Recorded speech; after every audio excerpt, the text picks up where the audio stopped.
Okay, esteemed audience, we will now continue discussions along the path of sustainable relationships for growth and resilience.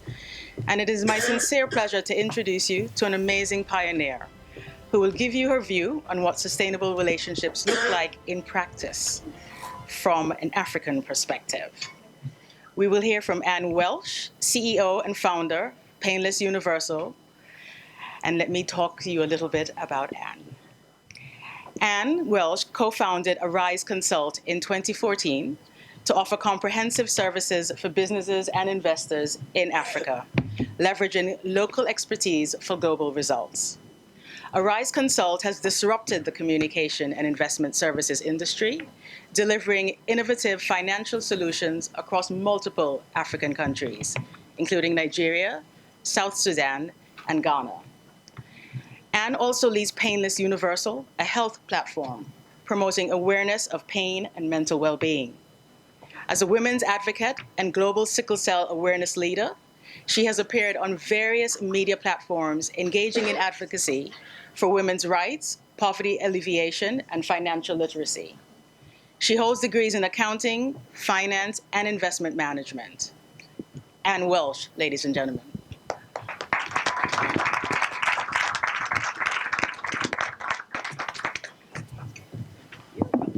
Thank you. Thank you so much.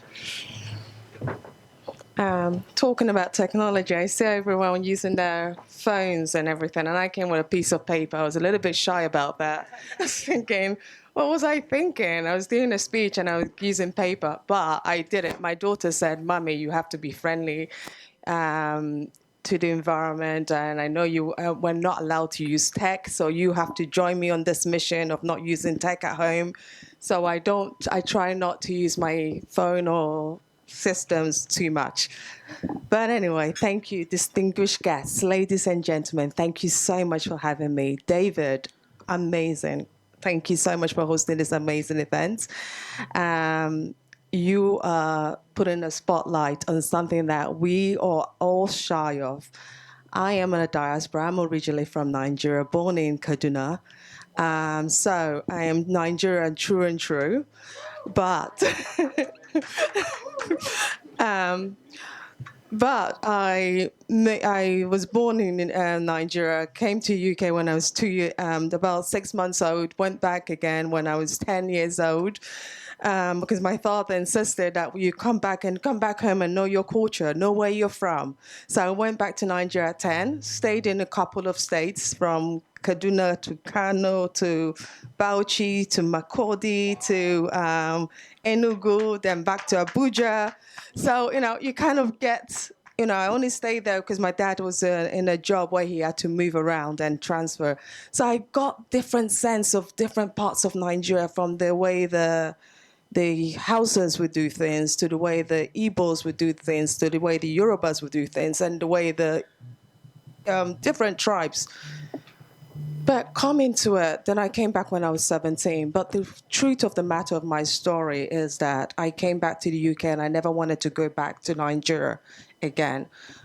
The reason being is because I have sickle cell anemia, and we're living with sickle cell in a country like Nigeria. You suffer intensively because the hospital care. I've been sick, and my father would say to me, "You can't go to hospital because the roads are not safe, the hospitals are not open, so you have to stay home."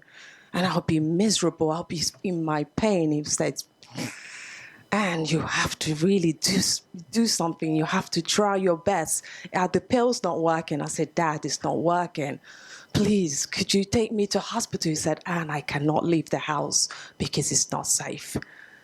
And I came here and I realized I'm not going back. I'm here, I'm safe. Then I met in a few years down, after working in investment banking, staying here all my life for too long, I met someone who's wonderful, former president of Nigeria, Olusegun Obasanjo. And he said to me, "You have to come back home." I said, no, not me. You could take anyone else, but I'm not going back to Nigeria because I'm done. He said, "You're a diaspora. You've learned so much in this world. You've learned so much from this country. You need to come back. You need to share that knowledge." And that's where my journey began. So I'll be talking about the benefits of us diasporas going back home. Why is it so important that we give back? As an African, I realized the first instant I had to go back, there was so much gap. There was still so much missing. And at the same time, there was so much opportunity. I did my first role with South Sudan in 2015. And when I went to South Sudan, I was working with both President Salva Kiir and Riek Machar. They were fighting, there was that conflict going on. My role, my firm, was to bring back that communication to the West, because their problem was that the West was not understanding what they were trying to say.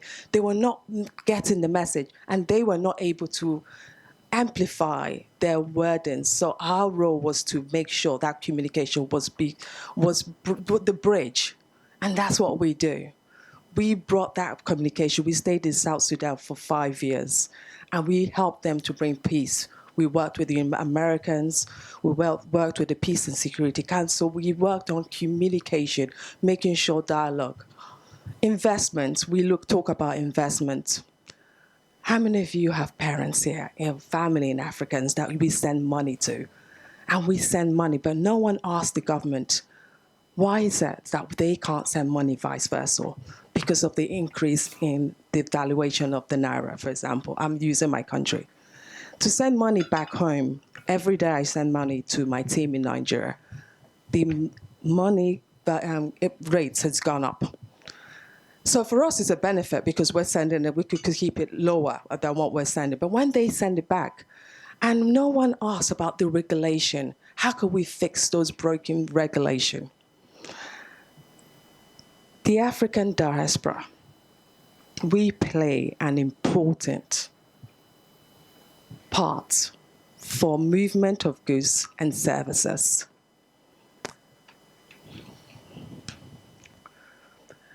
Very few countries are very nervous about tapping into the professional and skills diaspora.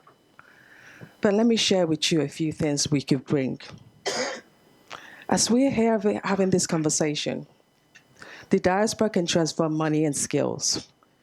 We can enhance trade, investment, and business opportunities, improve social contacts, and help alleviate the refugee crisis. And these are the three main reasons why we could do this.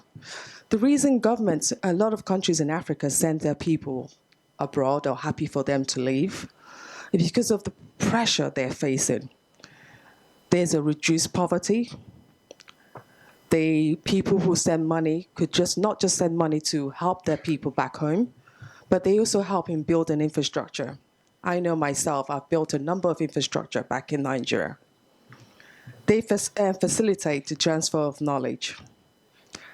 Diasporas as well are more likely than foreign investors to invest in your home countries. Because why would someone go back to your home country? We have to always ask ourselves, we want foreign direct investment, but we don't have the tools yet in place. We are working, we're getting there. But with poor governance, they tend to have more information on the businesses when you're a diaspora.